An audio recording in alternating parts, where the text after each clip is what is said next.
Class of 2015. I'd like to start off by showing our parents, siblings, teachers, staff, coaches, friends, and mentors how much they mean to us. So stand up. Come on, stand up. On the count of 3, one loud thank you. 1, 2, 3. Thank you! Woohoo!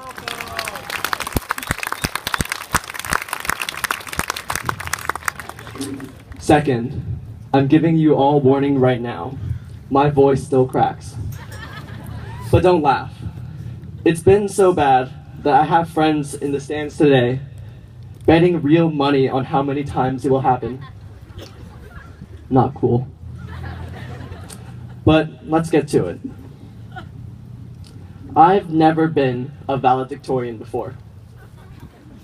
So when it came time to write this speech, I did what every other valedictorian in the nation did. I looked at what other valedictorians said. I looked at a few other speeches, hoping that their inspiration could somehow inspire my own. But, alas, weeks passed by, and the night before this was due, I sat, still looking at valedictorian speech ideas in the Google search bar, still drowning in page after page of tips and ideas, and still looking at examples of what a valedictorian speech would look like and sound like. Hours went by, and long after midnight, I finally turned off my computer. And then, it hit me.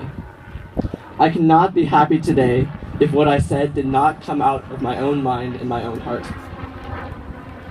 That's when I remembered these words from Ralph Waldo Emerson.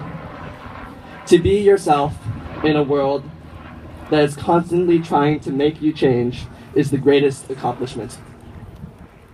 For me, that means follow your own path. Live the life you envision for yourself.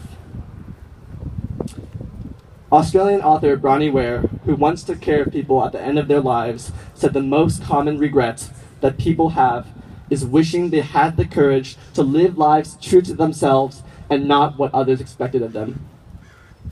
We are all young and have the opportunity now to have a fresh start, to pursue our own goals and find bigger meanings outside of ourselves and live our lives free of regret.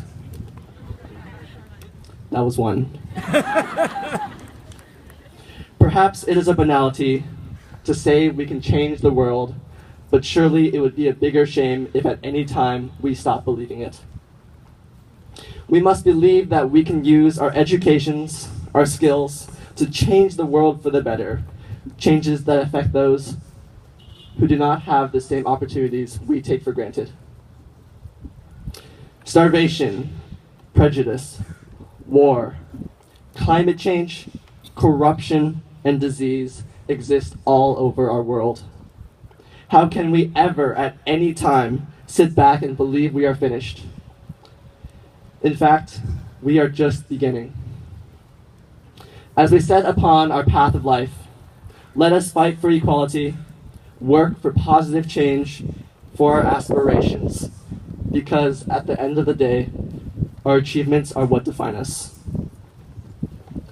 Even though it feels as though we've just started to know each other at heart, leaving and exploring the unknown is imperative to our growth as individuals.